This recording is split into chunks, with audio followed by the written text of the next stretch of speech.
Voilà, je pense que nous sommes en live. Eh bien, bonjour tout le monde, salut tout le monde, c'est Corbel. J'espère que vous allez bien. Et Maxime qui vient d'arriver, salut à toi, j'espère que tu vas bien. Et aujourd'hui, on se retrouve pour un nouvel épisode de la Fondation SCP. Du coup, Maxime, étant donné que tu es le premier arrivé sur le live, je te laisse me dire si le mixage sonore est bon, parce que j'ai mis de la musique en arrière-plan, mais j'ai pas pu aller vérifier si le mixage sonore était bon. L'important, c'est qu'on entende un fond musical, mais que ma voix soit quand même le principal. Donc tu pourras me redire si tout joue bien ou si je dois baisser peut-être la musique ou l'augmenter un petit peu. Donc, aujourd'hui on se retrouve pour un nouvel épisode de l'exploration SCP et Maxime nous confirme que ça va bien, donc c'est parfait. Et puis comme tu nous dis Maxime, tu nous dis Go 106, c'est vrai que nous en avions discuté durant un live précédent. Mais aujourd'hui, on va faire quelque chose d'assez spécial. Pour une fois, je ne vais pas laisser le choix aux spectateurs de décider quel SCP on va regarder. Pendant les quelques prochaines explorations, je ne sais pas combien de temps ça durera. Je ne sais pas exactement combien de temps ça durera, mais pendant les prochaines explorations SCP qui seront nécessaires pour faire le tour, je vais vous présenter les SCP que je connaissais en fait avant de lancer cette série d'exploration SCP. Donc, je pense qu'on peut les compter au nombre de 4. Et je crois qu'il y a 4 SCP que je connaissais avant que je lance cette série sur ma chaîne YouTube. Et que nous n'avons pas encore découvert, car le premier qu'on a vu, la cage d'escalier, je la connaissais déjà. Mais il y en a 4 qu'on n'a pas encore vu et que je connaissais. À savoir, deux têtes, hein, je décris deux têtes, mais je me souviens pas des numéros ni des noms exacts par cœur. Mais je connais le premier SCP qui a été créé. Le SCP qui se déplace quand tu clignes des yeux, quand tu fermes les yeux. Il y a aussi le sandwich. Et le sandwich, je préfère ne pas en dire plus si vous ne le connaissez pas parce qu'il est vachement sympa. Et il y a aussi une histoire avec des nounours. Mais ça, je crois que je le connaissais parce qu'un jour, je m'emmerdais. Du coup, j'avais commencé à lire les SCP dans l'ordre. Et je crois que c'est le premier, le SCP-1. Et puis, qu'est-ce qu'il y a d'autre? Bah, du coup, le SCP-106, le vieil homme, qui est celui que nous allons voir maintenant. Et puis, pour terminer, qu'est-ce qu'il y avait d'autre? Attendez, j'en avais dit 4. Ah, ça me revient pas. J'avais les 4 en tête, mais ça m'est sorti de l'esprit. Si je réfléchis... Ah, bordel, ça m'énerve, ça, putain. Attendez. Je vais déjà mettre un poil plus fort la musique, parce qu'il me semble qu'on n'entend pas beaucoup. Non, alors j'ai complètement zappé le dernier. Bah écoutez, ça nous en fait déjà 3. Peut-être que je m'étais gouré, puis qu'en fait, il n'y en a pas 4. Mais non. Non, alors ça doit être les seuls. Ça doit être les 3 qu'on n'a pas vus, en fait. Je me suis juste trompé. Je pense que j'ai dit 4, mais en fait, il n'y en avait que 3. Il n'y en avait que 3. Mais ouais. Le sandwich... Ah mais non, en fait. Non, non, c'est ça. Le sandwich, les nounours, le premier SCP et le vieil homme qu'on va voir aujourd'hui, ça en fait 4. Excusez-moi. Non, c'est juste moi qui sais pas compter. Non, ça en fait bel et bien 4. Donc aujourd'hui, on va commencer par le vieil homme. Donc ça doit être le SCP numéro 106, si mes souvenirs sont bons, parce qu'il m'avait quand même bien marqué. Et pour la petite anecdote, Luna, que vous connaissez bien, a été bien marquée également par ce SCP. Vous pouvez déjà voir à l'image que c'est pas le SCP le plus accueillant qui existe. Mais comment j'ai découvert ce SCP? En fait, c'est tout simplement une chaîne YouTube qui faisait en fait des résumés de SCP. Je crois que la chaîne s'appelait Comment avoir peur, ou bien Pourquoi avoir peur, je sais plus exactement. Vous pourrez rechercher si ça vous intéresse sur YouTube, mais c'était à l'époque. Et il avait fait une vidéo sur ce fameux SCP, puis je l'avais regardé, et puis par hasard, Luna était avec moi sur le canapé à ce moment-là, et je me souviens que ça l'avait bien traumatisé. Donc nous voilà pour lire pour la première fois le rapport de ce SCP-106 qui est plutôt long. Il y a deux révisions. Ça va être sympa. Donc je sais pas si ça va nous prendre toute l'heure de cette exploration aujourd'hui, mais ça va être bien sympathique de le lire en entier pour la première fois parce que peut-être que je vais apprendre des trucs qui n'étaient pas dits dans la vidéo de résumé, évidemment. Donc...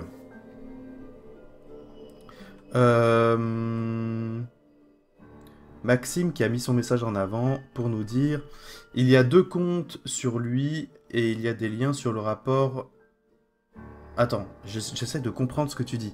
Il y a 2 comptes sur lui, il y a des liens sur le rapport. Le premier compte tu peux lire, mais pour le deuxième, il faut lire SCP-3001. Bon, ça on verra dans tous les cas quand on arrivera dessus. Sandrine qui vient d'arriver, salut à toi, j'espère que tu vas bien. Bon alors, ne tergiversons pas davantage et lisons ce rapport SCP. Donc c'est évidemment un objet de classe Keter, donc extrêmement dangereux. Procédure de confinement spéciale, il y a le 1106, 1107 et après il y a la révision 1108. Je pense qu'on va d'abord lire les procédures antérieures et puis du coup elles ont dû être révisées parce que le SCP était tellement dangereux que des révisions de confinement, de procédures de confinement ont été nécessaires évidemment. Sandrine qui dit ça va très bien, je joue à 60 secondes en sacrifiant toute ma famille et en étant Dolores et en me faisant sauver toute seule. Et toi, je pense que ça doit être une façon bien cruelle mais fort efficace de jouer à ce jeu, mais malgré le fait que je n'y ai jamais joué, j'ai juste vu 1 ou 2 vidéos sur le jeu. Et toi, eh bien écoute, moi ça va nickel. Ça faisait longtemps qu'on n'avait pas fait une petite exploration SCP, donc ça fait bien plaisir. Ah, on peut les afficher et les cacher. Bon, on va les afficher les deux, et puis on va y aller dans l'ordre. Du coup, aucune interaction physique avec SCP-106 n'est autorisée. Toutes les interactions physiques doivent être approuvées par un vote des 2/3 du commandement 05 au moins. Ou O5, je sais pas.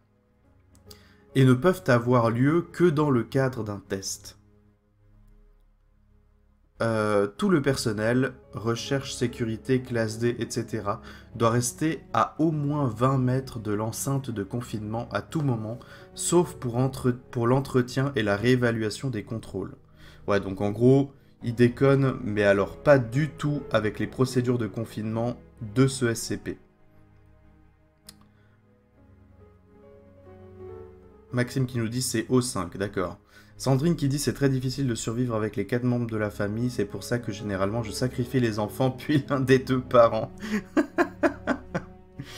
C'est une façon viable de survivre, hein, après, à voir avec ta morale, quoi.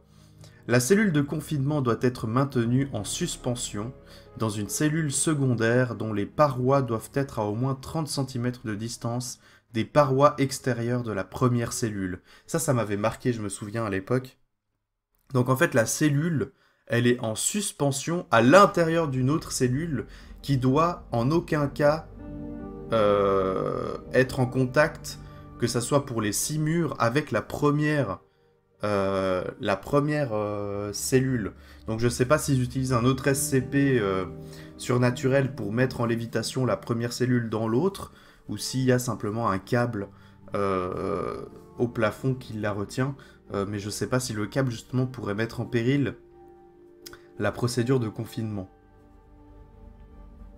Maxime qui dit il est super connu lui, c'est sûrement pour ça que justement je le connaissais avant qu'on commence les explorations SCP. Du coup, la seconde cellule doit rester sous observation à tout moment et être à la fois éclairée et exempte de débris. Tout élément, mouvement ou activité anormaux constatés dans la seconde cellule résulteront en une fermeture totale du site. La fermeture sera maintenue jusqu'à ce qu'un message de situation normale soit transmis par le commandement du site. Voilà, donc il déconne vraiment zéro avec ce SCP. Toute corrosion observée sur la première cellule, la cellule secondaire, les membres du personnel ou à n'importe quel endroit du site situé dans un périmètre de 200 mètres autour de SCP-106 doit être signalée immédiatement au service de sécurité du site. Les objets ou les membres du personnel perdus à cause de SCP-106 doivent être considérés comme disparus ou morts au combat. Aucune tentative de récupération ne doit être faite, quelles que soient les circonstances. Putain! Et vous voyez, il déconne tellement pas avec ses procédures de confinement, c'en est impressionnant. Et le plus impressionnant, c'est dire que c'est la première procédure de confinement qui a eu besoin de 2 révisions. Donc c'est ça le plus impressionnant, c'est que malgré tout ça, c'était pas assez. D'ailleurs, je m'excuse de ne pas vous avoir zoomé sur l'image. J'aurais dû le faire avant, mais comme ça vous pouvez avoir une idée plus proche de ce qu'est SCP-106. SCP-106 en pleine émergence, qui est plutôt fort sympathique à regarder, on va pas se mentir. Du coup, merde, au niveau du zoom. Ok, je crois que là on est bon. Remarque, SCP-106 ne possède pas d'état docile. Toute réduction de l'activité ou augmentation de la coopération de SCP-106 doit être considérée comme une tactique de l'heure précédant immédiatement une action agressive et traitée en tant que telle. Remarque, PC interrompu en raison du pourcentage de brèche de confinement.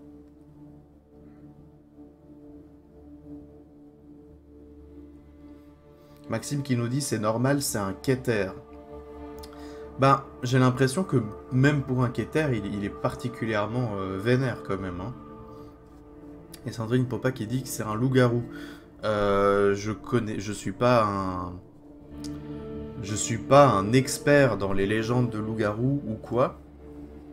Je connais plus les loups-garous pour leurs apparitions dans la pop culture. Mais en tout cas, j'ai jamais vu de loup-garou qui avait comme pouvoir de rentrer à l'intérieur des murs. Le pire, c'est SCP-608-2. Alors, je te suggère de le garder en tête.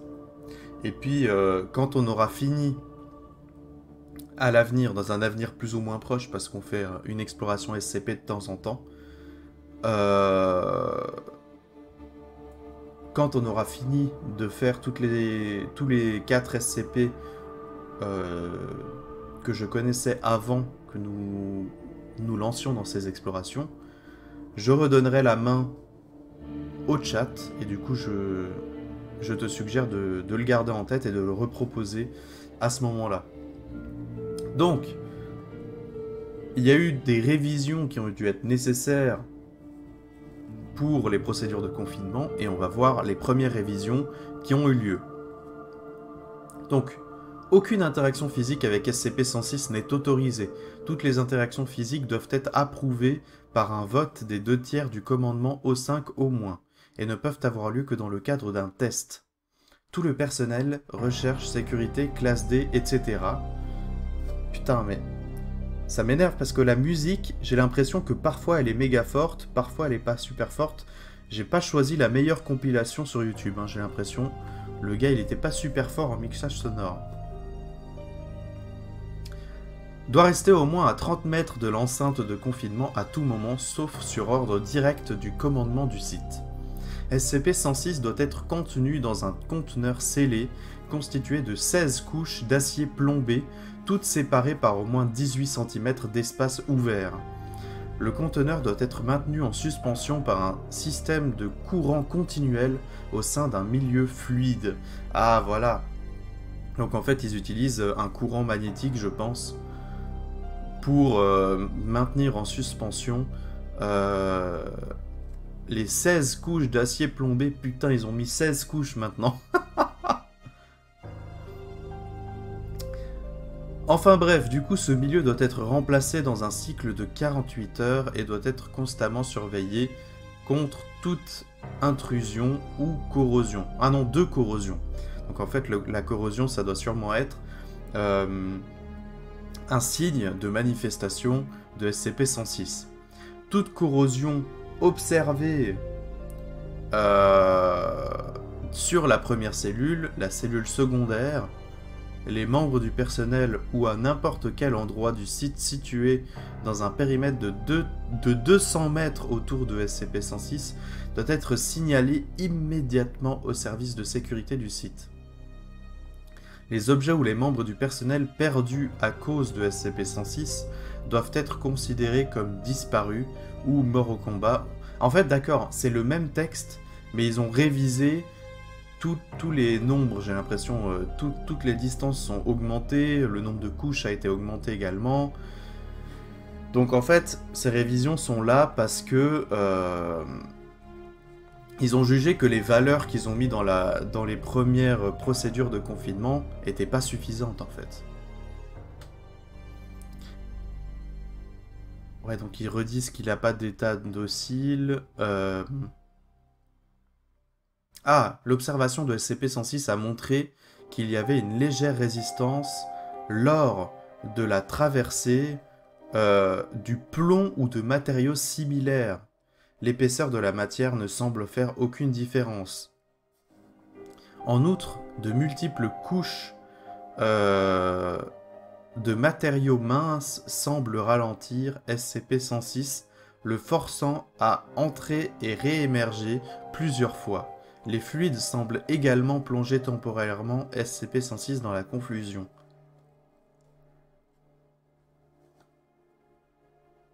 Donc en fait, ce que j'en comprends, c'est que peu importe l'épaisseur du matériau, c'est surtout la nature du matériau qui compte. Donc en fait, ils ont mis plein de petites couches de plomb ou de matériel similaire pour le ralentir au maximum.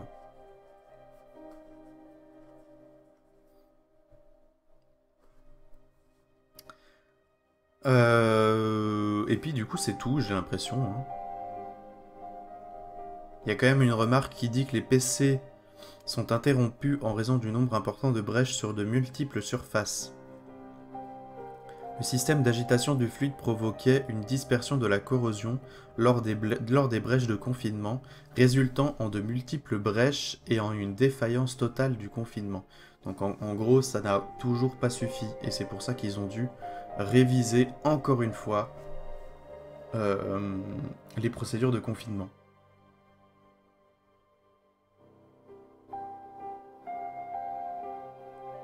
Sandrine qui dit il y a un modérateur dans le chat qui ne se montre pas.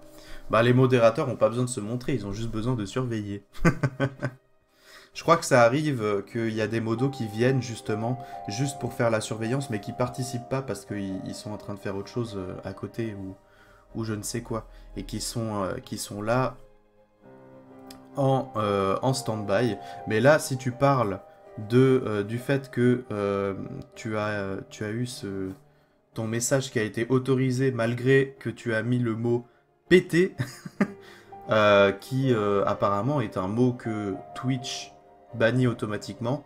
C'est juste que c'est moi qui ai fait la permission. Donc c'était pas un modérateur. Donc du coup la dernière révision stipule que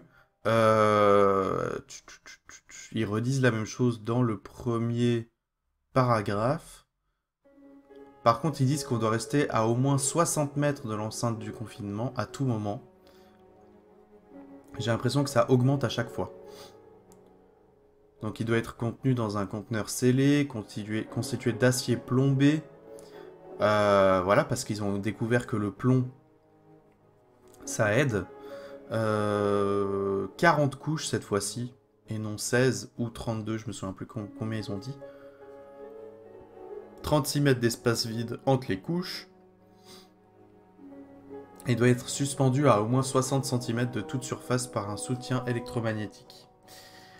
Ok, ouais, donc ils sont vraiment obligés de tout faire pour que ça soit le plus sécure possible parce qu'il a l'air de vraiment bien pouvoir s'échapper. D'ailleurs, je sais pas s'ils vont l'expliquer, Mais j'aimerais bien savoir comment ils ont fait pour le capturer, en fait.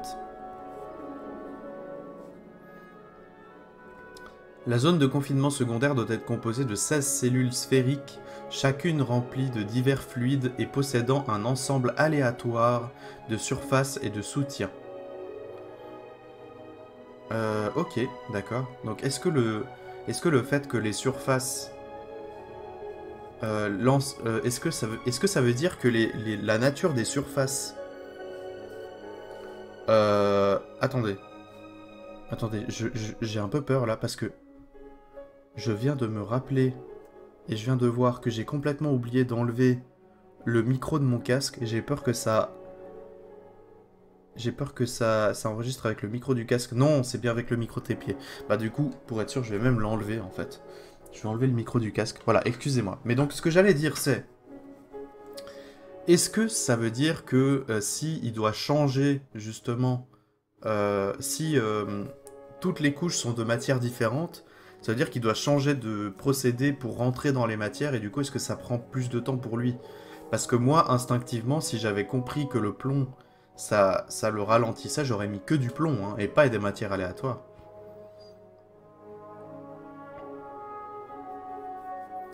Enfin bref, du coup, sûrement qu'ils ont leur raison. Le confinement secondaire doit être équipé de systèmes d'éclairage capables d'éclairer tout l'assemblage avec au moins 80 000 lumens de lumière instantanément. Scan sans intervention humaine directe.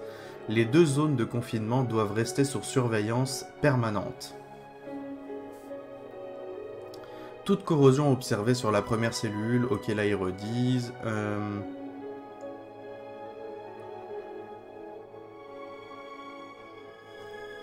Ok là ils ont redit la même chose. La recherche continue et l'observation ont montré que lorsqu'il est confronté à des ensembles très complexes ou aléatoires de structures, ah bah ils vont répondre à ma question. SCP-106 peut être plongé dans la confusion, marquant un délai plus important lors de l'entrée et de la sortie de ladite structure. Ah, c'est cool ça. Ok, d'accord. Il est en état de confusion. Il comprend pas ce qui se passe en fait. Il y a plein de matières différentes par laquelle il doit passer, alors que normalement, à l'état naturel, il a juste des murs et des sols et des plafonds de matières très similaires l'une avec l'autre, parce que on change pas volontairement de matière H24 dans les bâtiments, quoi. SCP-106 a également montré une aversion pour la lumière brutale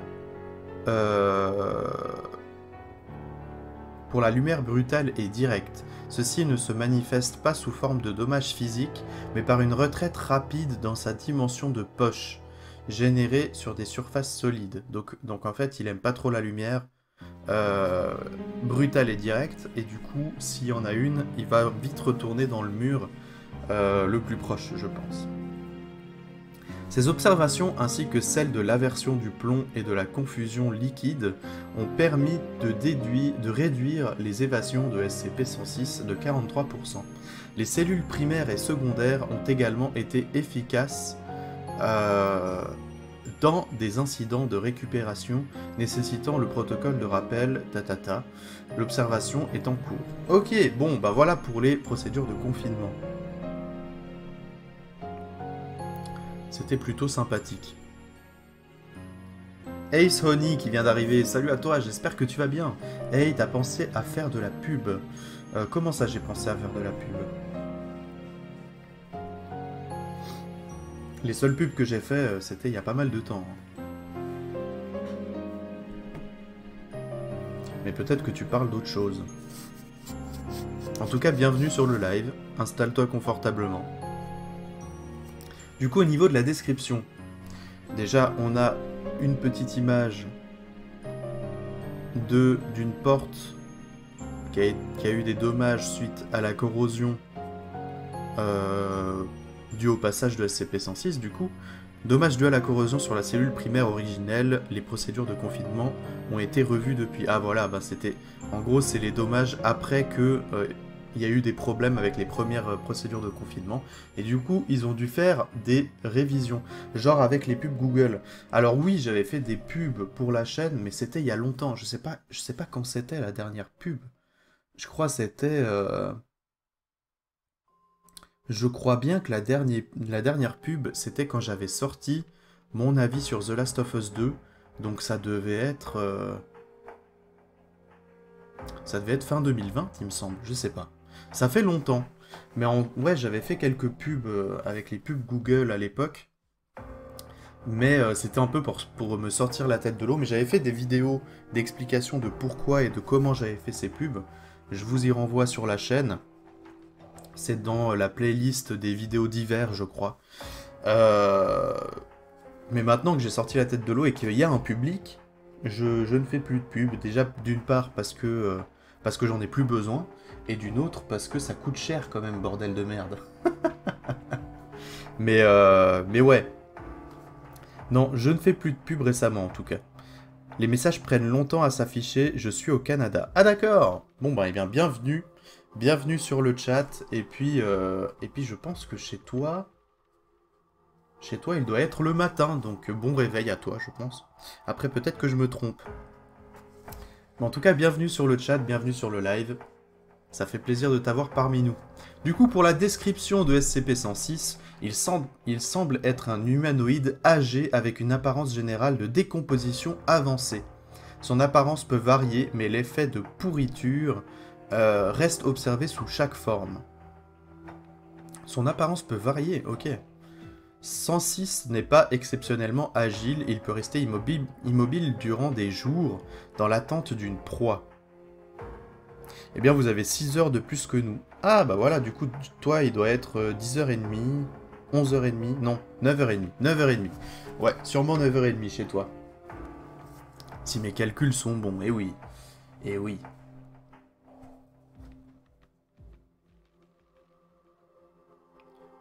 SCP-106 est également capable d'escalader n'importe quelle surface verticale et peut rester indéfiniment suspendu à l'envers. Putain, l'angoisse.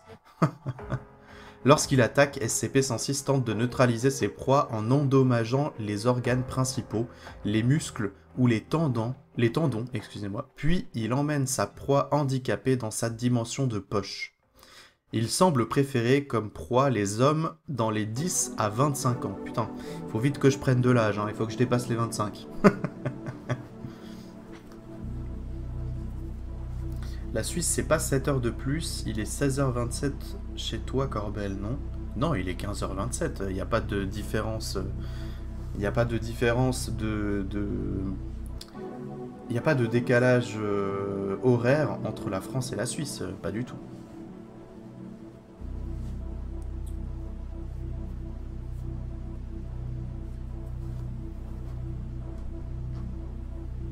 Maxime qui dit qu'il a 15 ans, eh ben écoute... Tu es pile dans la tranche d'âge. Tu devrais être heureux. Bon, moi, je suis aussi dans la tranche d'âge, étant donné que j'en ai 23. Plus que 2 ans et je serai hors d'état de me faire kidnapper par 106. Ce sera un soulagement. SCP-106 provoque un effet de corrosion sur toute la matière solide qu'il touche, engendrant une décomposition physique des matériaux plusieurs secondes après le contact. On peut observer la rouille, la pourriture et la fissuration des matériaux, ainsi que la création d'une sorte de mucus noir, similaire à celui qui recouvre SCP-106. Cet effet est particulièrement préjudiciable pour les tissus vivants et est supposé être une action de prédigestion. Ah d'accord. La corrosion se poursuit pendant 6 heures après le contact, après quoi l'effet semble disparaître. D'accord, il commence déjà à te digérer même avant de t'avoir bouffé, quoi.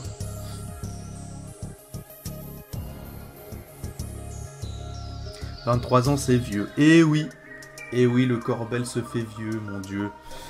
J'ai plein de cheveux blancs qui commencent à pousser. Le texte en rouge, c'est un lien. Ah, le mucus noir. Est-ce qu'ils disent des trucs intéressants? Le jeune homme. Oh bordel, c'est quoi ça? En tout cas, la photo est pas hyper rassurante. On en est déjà à une demi-heure. Attendez, il nous reste beaucoup à lire pour le SCP ou pas? Non, ça va.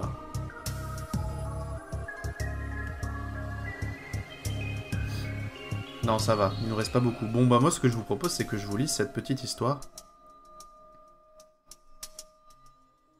Sûrement que ça doit avoir un lien avec... Et si c'était même SCP-106, à l'époque, avant qu'il le devienne? Ça, ce serait cool. Bon, écoutez, je vais vous lire l'histoire, sans interruption. Si vous écrivez dans le chat, je ne vous lirai que bien plus tard, comme ça on perd pas de temps avec cette histoire. Bon, alors... C'est parti, je vais boire un petit coup d'eau parce que je pense que je vais avoir besoin de m'hydrater. Oh non! Maxime qui nous a spoilé et qui nous a dit que c'était lui. Quel dommage. Bon alors du coup, lisons son origin story. Personne n'appréciait le caporal Lawrence. Pas que personne n'ait essayé, ou qu'il fût particulièrement froid, simplement qu'il semblait être l'une de ces personnes se trouvant sur une longueur d'onde différente. Cependant, dans les tranchées de la Première Guerre mondiale, la normalité était au mieux relative et n'était pas l'inquiétude des premières des soldats. Lawrence combattait, obéissait aux ordres et ne perturbait pas ses camarades, et c'était tout ce qu'on attendait de lui. Et si alors les gens se sentaient de plus en plus inconfortables en sa présence? Dans un lieu où le risque que votre chair ne pourrisse et ne tombe de vos os, alors que vous étiez encore vivant, était le premier de vos soucis. Ah bah oui, forcément, c'est logique. Un petit conflit de personnalité se classait plusieurs rangs en dessous d'une égratignure. Ok, ouais. Bon, excusez-moi si j'ai eu de la peine à lire, mais les phrases étaient un peu tournées de manière spéciale. Mais bon, j'ai réussi à comprendre ce que je lisais, donc j'ose espérer que vous avez compris ce que j'ai lu.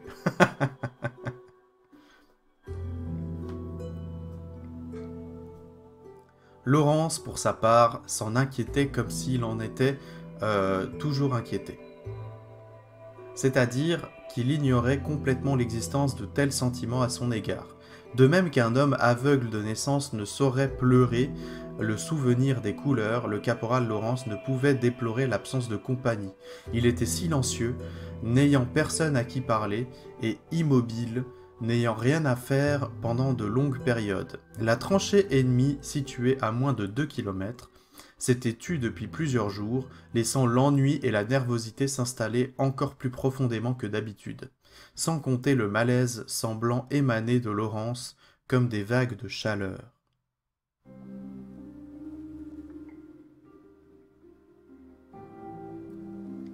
Bon, ben, j'ai fini le paragraphe et Sony a dit quelque chose d'intéressant.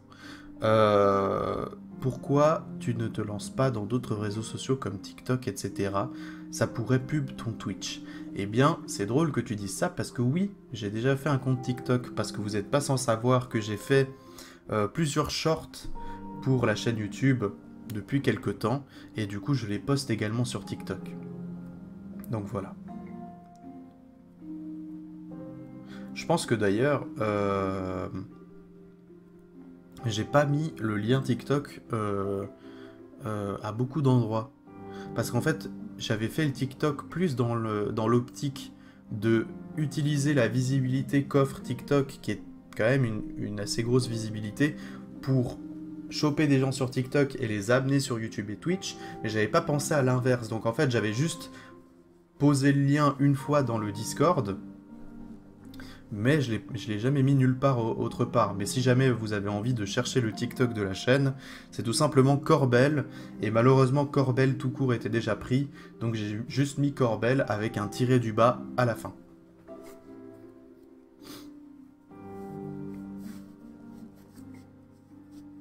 Le pire était qu'il n'y avait pas de véritable raison de ne pas apprécier le caporal. C'était un homme quelconque, de taille et de carrure moyenne, discret de voix et d'action.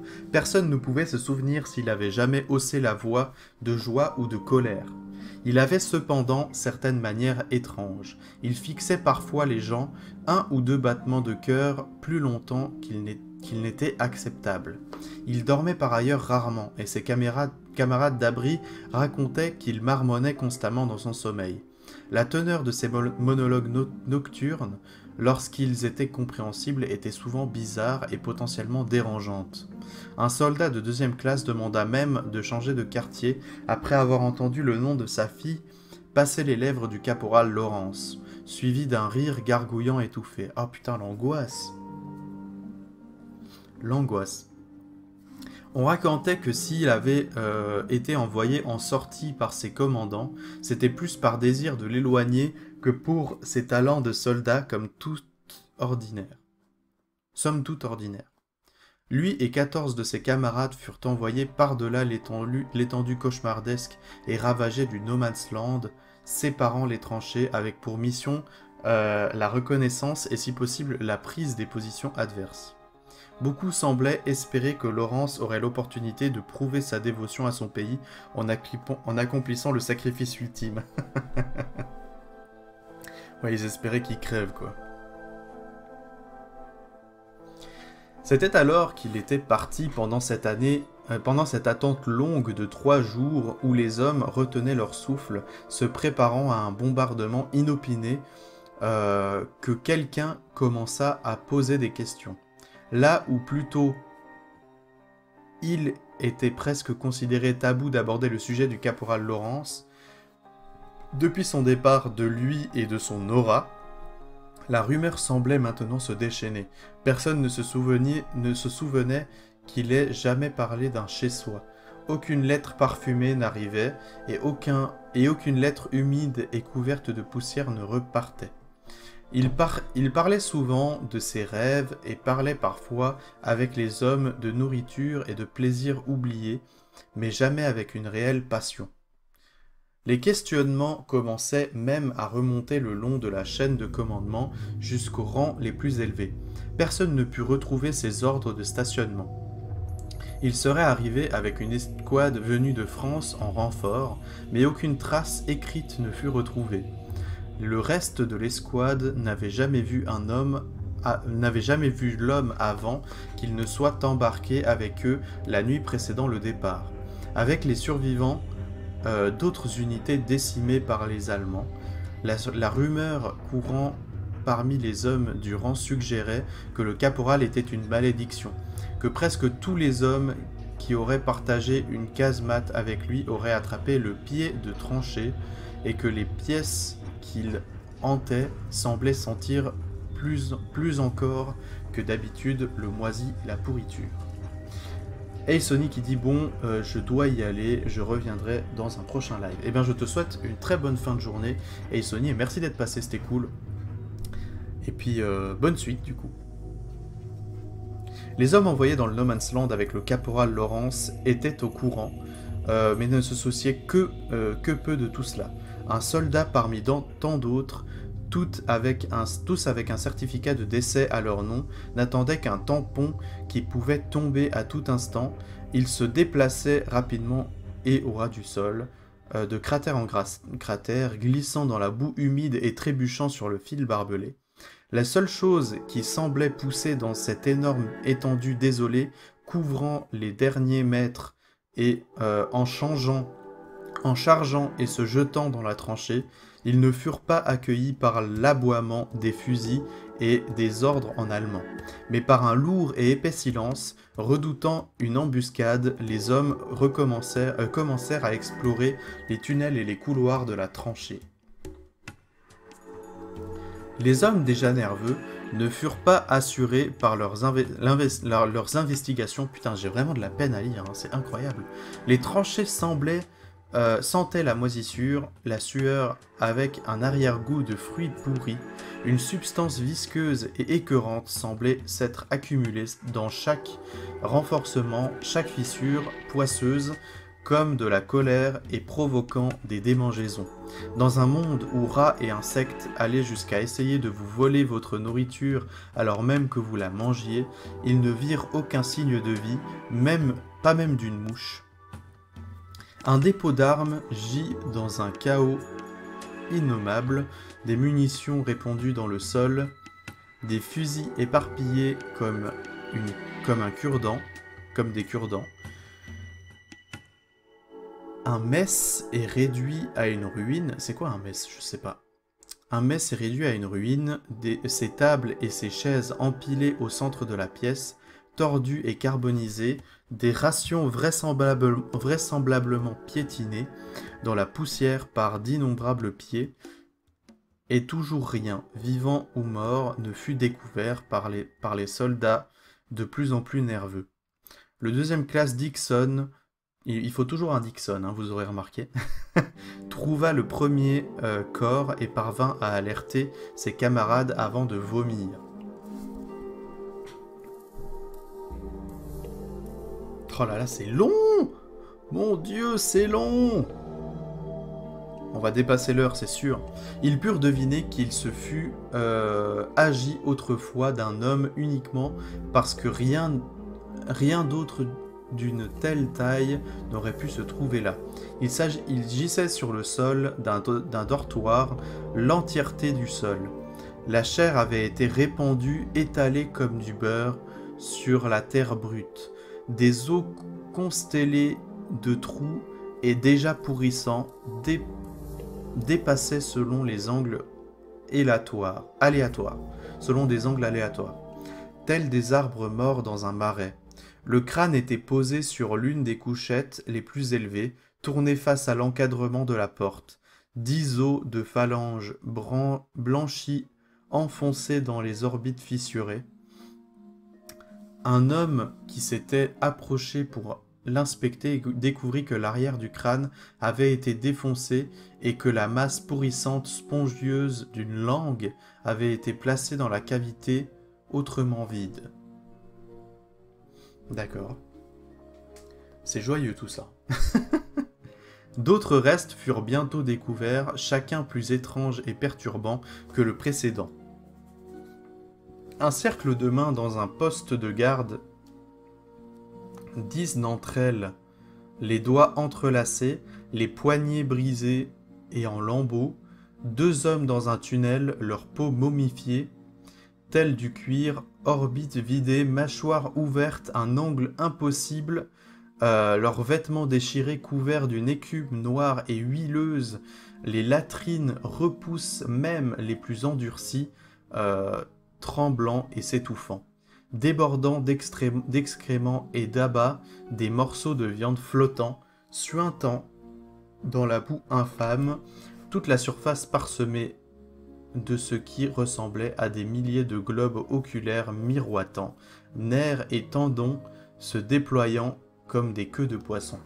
Putain, ils sont bien précis dans leur description, hein, c'est sûr. Maxime qui dit c'est du fun. Le caporal Laurence fut le premier à apercevoir le trou, alors que ses camarades tenaient un débat houleux quant au mérite d'un éventuel retrait précipité de la tranchée cauchemardesque. Il était petit, situé dans une section d'excavation récente, le début d'un nouveau bras de tranchée se projetant encore plus près des lignes ennemies, de pas plus d'1,5 mètre de diamètre. Il ressemblait au fruit de la découverte accidentelle d'une chambre souterraine naturelle, sa noirceur opaque défiant toute investigation plus précise. Le deuxième classe Dixon, ayant récupéré du choc enduré précédemment, aperçut le caporal tâter le bord du trou du bout de sa botte, s'accroupit pour y jeter un œil, puis soudainement y glisser la tête la première, avant qu'il n'ait eu le temps de crier une question. J'adore ce SCP maintenant car c'est gore. Eh bien voilà, Sandrine. on a une vision bien précise de tes goûts maintenant. La deuxième classe était un bon soldat et se précipita pour venir en aide à son camarade lorsqu'il fut interrogé a posteriori. Il ne put pas vraiment faire lumière sur ce qu'il arriva pendant les 2 minutes que le caporal Laurence passa dans le trou. Il ne voyait rien. La lumière de sa lampe semblait être engloutie par les ténèbres impénétrables. Il y avait des bruits, le frottement d'un déplacement sur un éboulis, un étrange bruit liquide, un bruissement sec, ce qui lui rappelait les carapaces d'insectes qu'il collectionnait autrefois l'été durant. Alors qu'il appelait à l'aide, une bouffée nauséabonde remonta soudainement de la cavité, une odeur comme celle d'un vieux nid de reptiles, et ses camarades se trouvèrent hoquetant à côté du trou alors qu'ils accoururent. C'était alors qu'ils se dépêchaient de porter assistance aux 2e classes Dixon que la main émergea du trou. Ils levèrent leurs fusils, rugissant à l'intention du propriétaire de cette main, pâle et tremblante, de s'identifier. Alors que leur regard était braqué sur la cavité, une seconde main rejoignit la première, suivie par le visage pâle et tremblant du caporal Lawrence. Il était zébré de coupures d'une vase noire et visqueuse, toussant et s'étouffant, tandis qu'il se hissait hors du trou et s'effondrait aux côtés de la 2e classe.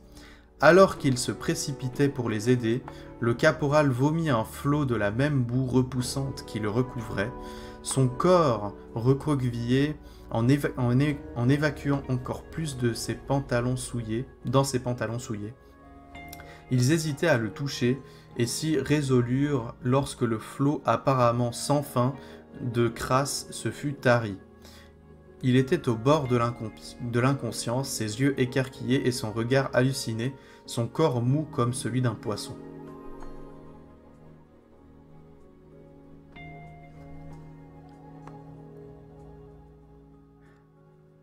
Norak Diouk qui vient d'arriver, salut à toi, j'espère que tu vas bien. Et je vois d'ailleurs maintenant qu'il y a 45 minutes, donc au début du live, 4Gators a follow, mais apparemment il n'y a pas eu de... de notification sur le live, il n'y a pas eu d'alerte.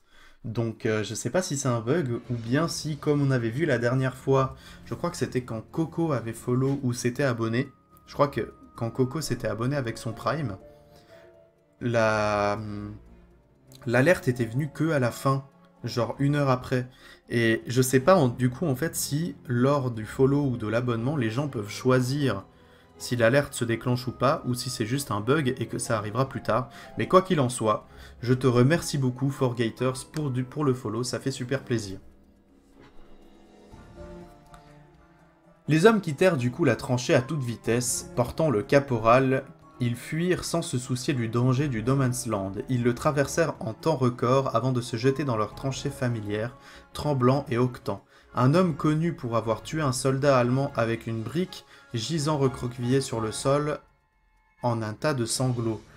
Les commandants arrivèrent prestement, isolant les arrivants et essayant de calmer les plus lucides pour leur extorquer un rapport sur la situation. Ce qu'ils obtinrent aurait été immédiatement démenti et décrit comme étant des mensonges et des hallucinations, si ce n'était pour les regards suppliants et honnêtes des soldats au rapport. Le commandement essaya de les rassurer avec des explications à base de fatigue et de tests d'armes chimiques inhabituels, et des échanges de regards suggestifs, tandis que les hommes effrayés étaient raccompagnés. Maxime qui nous dit que la photo est vraie.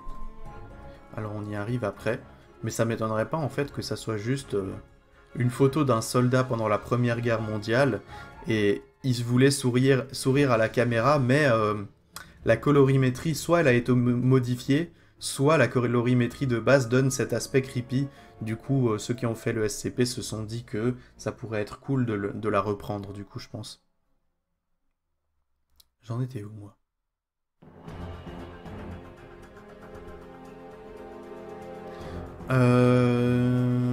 Ah, voilà. Le caporal Lawrence n'avait pas grand-chose à rapporter du temps passé dans le trou. Il ne pouvait ou ne voulait pas vraiment se souvenir. Il affirma avoir glissé et être tombé dans ce qu'il avait sans doute été une poche d'eau souterraine, ou une latrine enterrée. Des sons ou des odeurs rapportés par le 2e classe, il n'avait rien à dire non plus. si ce n'était qu'il avait lutté pendant un moment avant de réussir à remonter à l'instant où les hommes arrivèrent. Vraiment, il n'avait pas l'air particulièrement traumatisé. En fait, il semblait même en de meilleures dispositions que beaucoup ne se souvenaient l'avoir jamais vu. Faisant à ses commandants la faveur d'un large sourire innocent alors qu'il était renvoyé avec l'ordre de ne parler des événements sous aucun prétexte. Le caporal prouva être un homme changé dans les jours qui suivent. Il était beaucoup plus loquace, mais fit bientôt regretter aux autres son habituel silence inquiétant. Il divaguait sur les joies des espaces clos et sur la création de la destruction qui germait autour d'eux.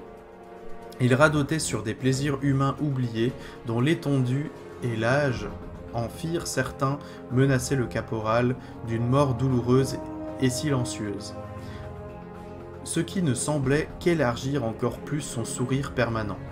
Le deuxième classe Dixon, un camarade de dortoir du caporal, chuchota à un ami qu'il s'était réveillé une nuit pour découvrir le caporal debout au pied de sa couchette, le surplombant de toute sa hauteur, les yeux brillants comme $2 d'argent. Le jour suivant, ils découvrirent le deuxième classe empêtré dans les barbelés, ses intestins éparpillés sur presque 3 mètres dans toutes les directions. Eh ben putain. Pas un seul des hommes qui visitèrent cette tranchée ne survécut à la Grande Guerre, bien qu'en vérité, peu d'entre eux ne soient morts au combat. Une vague de maladie toucha la tranchée quelques jours après la mort du deuxième classe Dixon. Une étrange maladie rongeait la chair comme de l'acide. Les hommes se surveillaient pour découvrir leurs membres, la veille en bonne santé, la chair dévorée jusqu'à l'os, noircie et suintant. Un sergent fut découvert dans une latrine assailli par une marée de rats. Ils refusèrent d'abandonner le corps, même sous le feu nourri des soldats, et attaquèrent plusieurs hommes avant que le cadavre ne puisse être récupéré.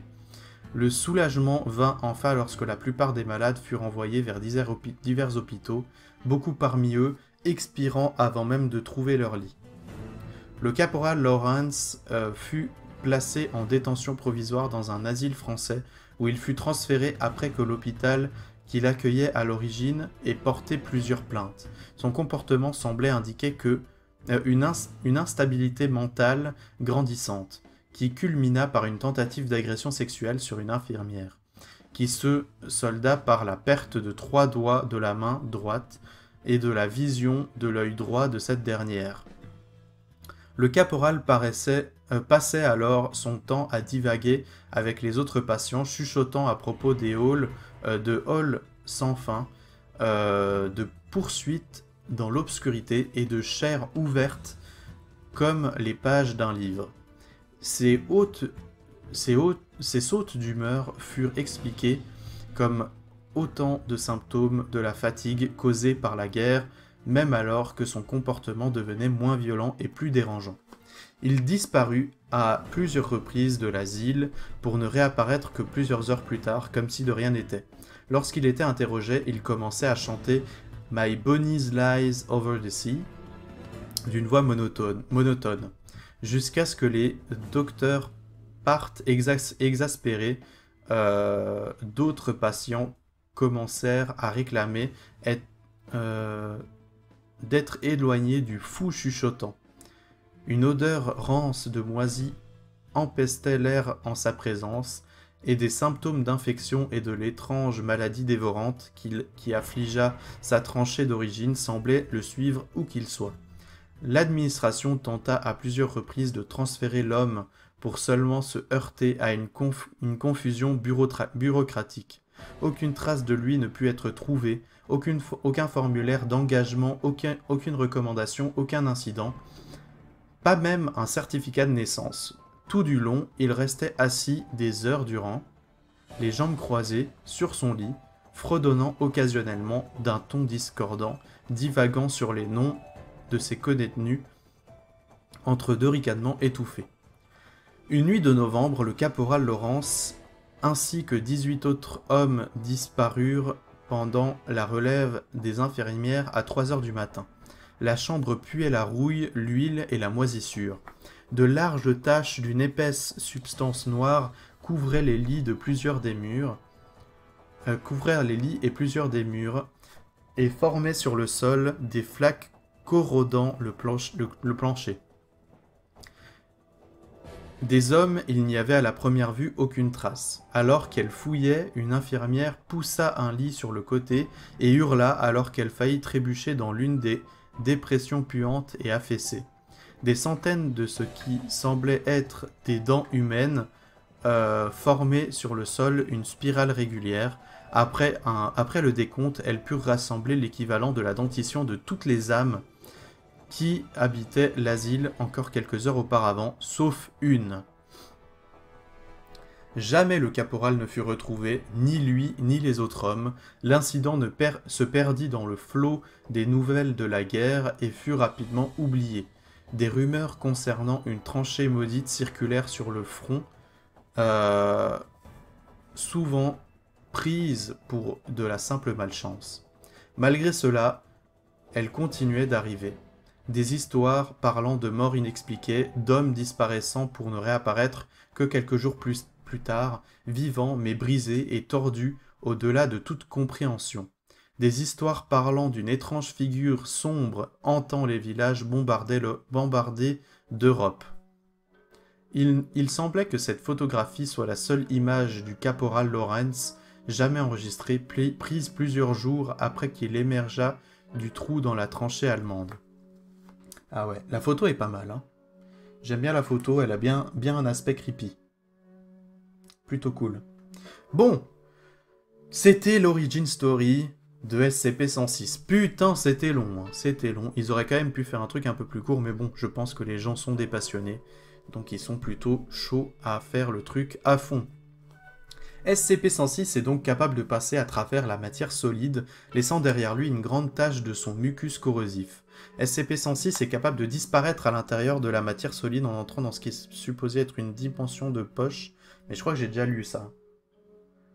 SCP-106 est alors en mesure de sortir de cette dimension à partir de n'importe quel point connecté au point d'entrée initial. Exemple, entrer dans la paroi interne d'une pièce et sortir de la paroi extérieure.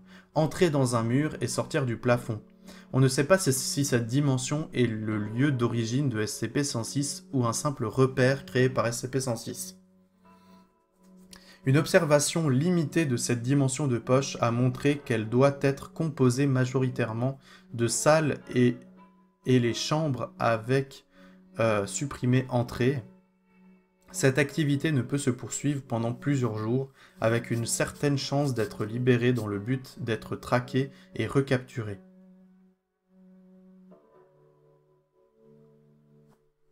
Ok. Et le dernier ajout. Note d'examen. En raison de la nature très difficile à contenir SCP-106, les mesures de confinement doivent être révisées tous les 3 mois ou après un incident. Les contraintes physiques sont possibles et les dommages physiques directs ne semblent avoir aucun effet sur SCP-106.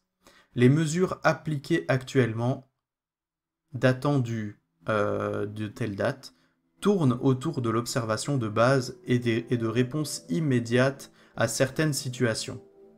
Les procédures de confinement spéciales précédentes ont été revues en raison des événements et des brèches dont on a parlé précédemment.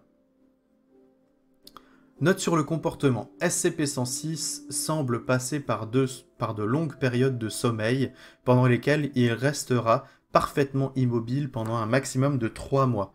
La cause en est inconnue, mais il a été démontré que cela semble être utilisé comme un leurre tactique.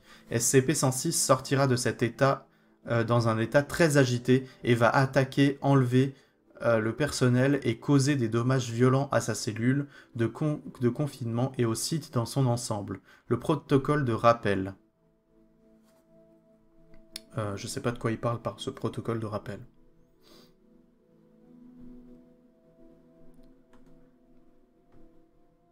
Ok, alors du coup...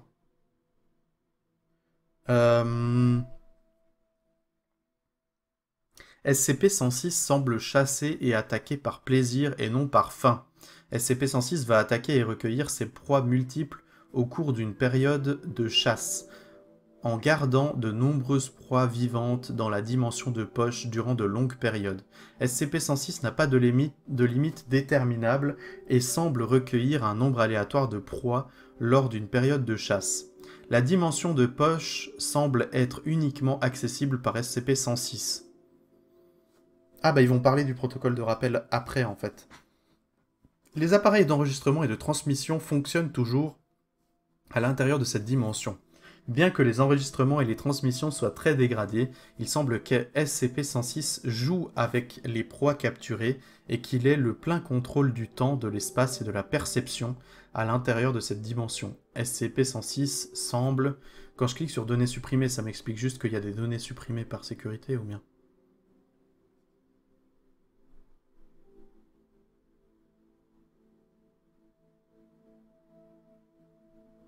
Ah mais... Ah mais j'ai encore une histoire là.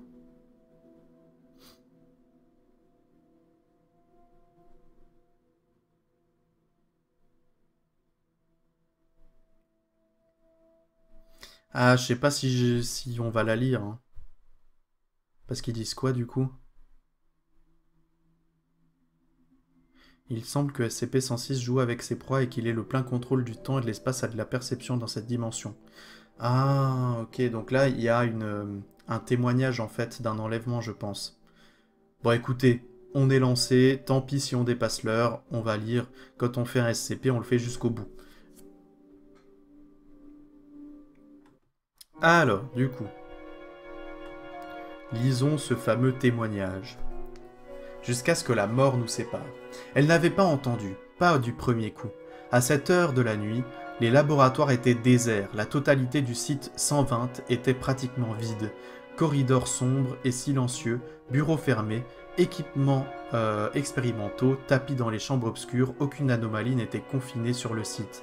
Donc seuls quelques agents de sécurité étaient présents dans le bâtiment et une chercheuse de 63 ans penchée sur un bureau couvert de notes et de textes, une simple lampe brillant face aux ténèbres enveloppant le laboratoire. Ok, donc en fait ça se passe dans la fondation SCP. Elle avait toujours été plongée dans le travail, disaient ses collègues, personne ne l'attendait à la maison. Elle faisait partie de la fondation depuis très longtemps, depuis tant de nuits qui se ressemblaient toutes. Absorbée par les calculs et les corrélations étalées devant elle, elle n'entendit donc pas le bruit, par lorsqu'il débuta. Un léger grésillement venant du coin le plus éloigné du laboratoire, comme des feuilles mouillées par le feu, comme des murmures d'une gorge séchée, jusqu'à portée d'oreille, et ce n'est que lorsqu'elle sentit une odeur lointaine mais palpable, avec un relent de pourriture, qu'elle sortit de son travail, se tourna et remarqua le son. La chercheuse se leva de son tabouret, cette raideur familière dans ses hanches, souvenir mal accueilli des heures et des années qu'elle avait passées dans le laboratoire. Distraitement, elle rajusta ses lunettes et regarda attentivement autour de la salle obscure. Le bruit était encore là. Quelques secondes d'écoute ne réussirent pas à l'identifier clairement, mais elle avait fait 4 pas dans le laboratoire lorsque l'ampoule de la lampe derrière elle s'éteignit. Avalée par les ténèbres, elle s'immobilisa, le bruit était parti, sa respiration était devenue rapide et superficielle, et elle s'imposa, ça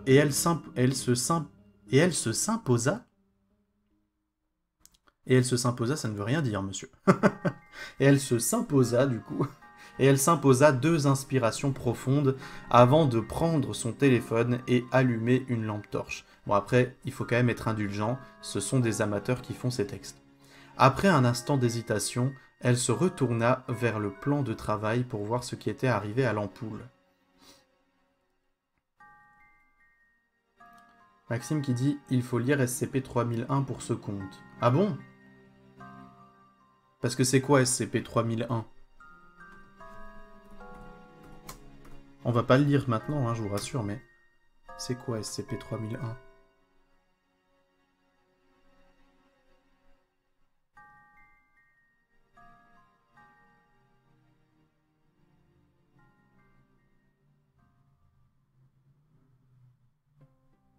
Ah, c'est une... Ah, ça doit sûrement être la dimension de poche de SCP-106. Si je fais une recherche pour 106, il trouve quelque chose? Non, pas du tout.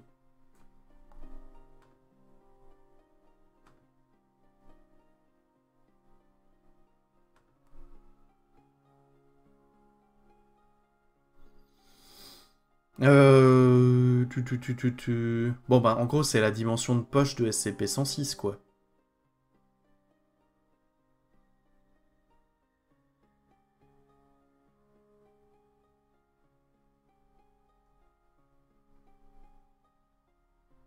Je crois que ça doit être ça. Bon. Ils nous ont décrit brièvement ce que c'était que la dimension de poche, donc. Ça va. SCP-3001, c'est la réalité rouge. Ok, bon, je sais pas alors ce que c'est, du coup. Euh... Mais donc, ça veut dire que ça n'a rien à voir avec SCP-106, ça?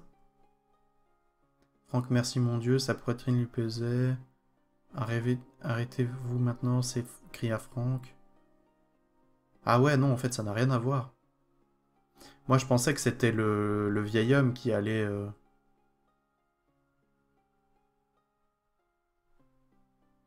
Le vieil homme était toujours pétrifié par la lumière, son grognement augmentait d'intensité. Bon, je pense qu'apparemment, je pense qu'on va faire confiance à Maxime. C'est peut-être quelque chose qu'on n'est pas en mesure de comprendre parce qu'il faut lire un autre SCP. Et comme je l'avais dit dans des épisodes précédents, si on commence à lire tous les SCP liés à d'autres, on va pas s'en sortir. Donc terminons tout simplement ce SCP-106, je pense que c'est le mieux.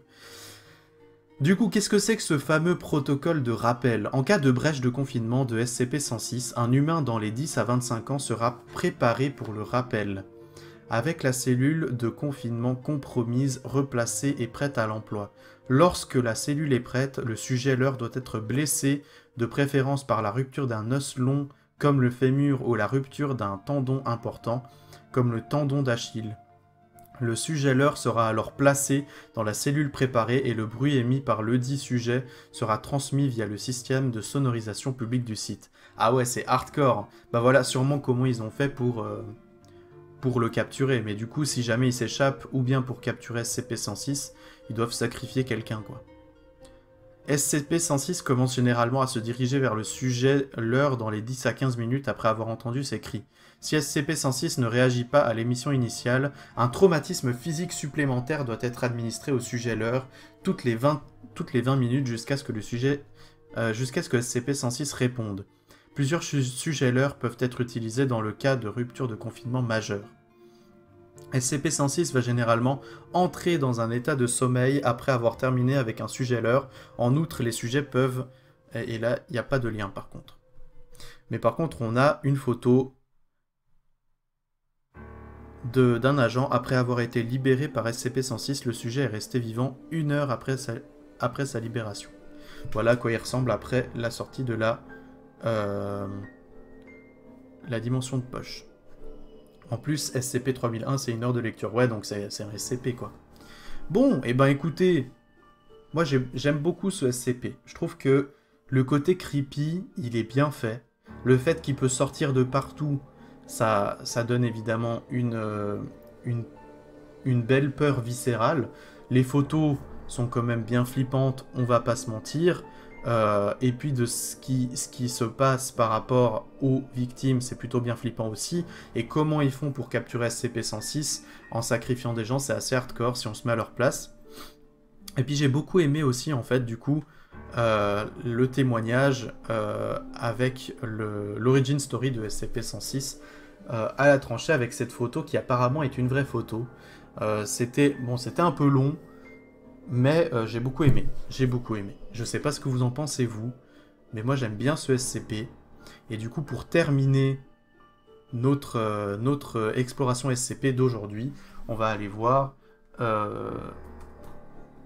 s'il y a des autres photos de SCP-106.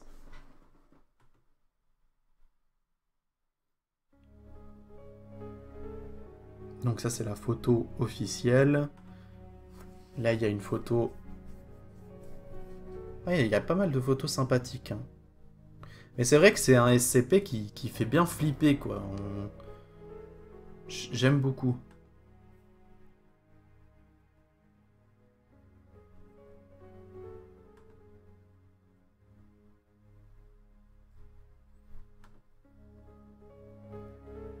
Non, ça n'a rien à voir, je pense. Ah oui, je me souviens de cette photo. Cette photo, elle apparaissait aussi souvent. Non, franchement, design vraiment cool. Un mec qui a fait un cosplay.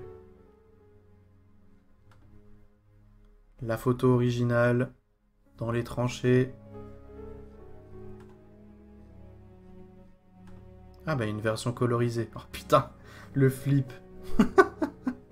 C'est vraiment moche. Non, franchement, le SCP-106, je l'aime beaucoup. Est-ce qu'il y a des fanarts sympas?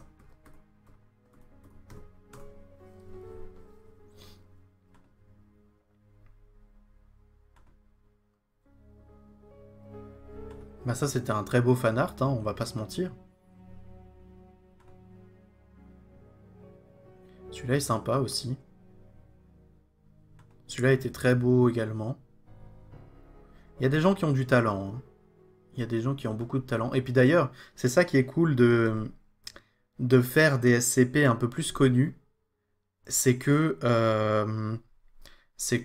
on a beaucoup plus de photos et de fanart de la part de la communauté.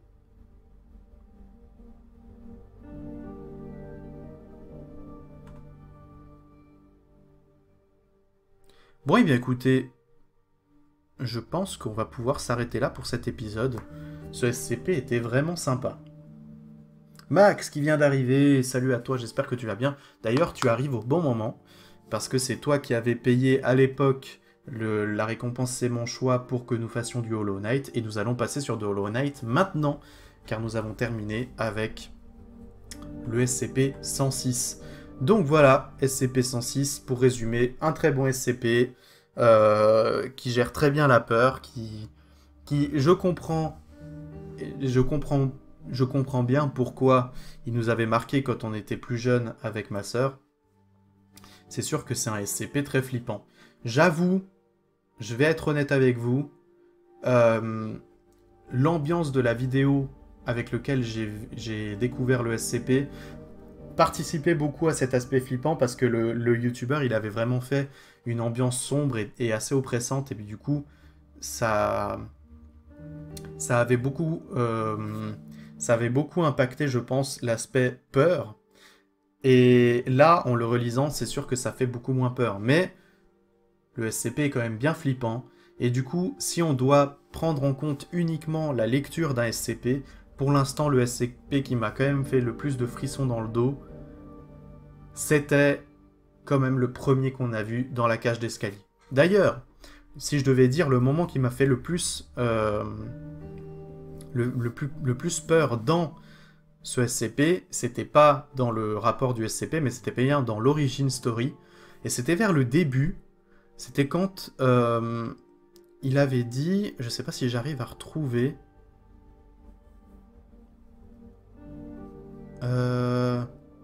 Voilà, ses camarades racontaient qu'il marmonnait constamment dans son sommeil.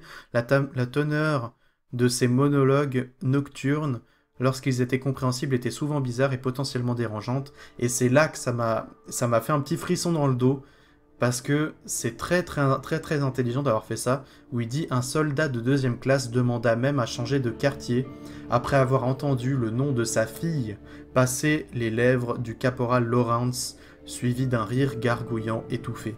Le simple fait de se mettre à la place de ce soldat qui a entendu le nom de sa fille de la bouche de ce... de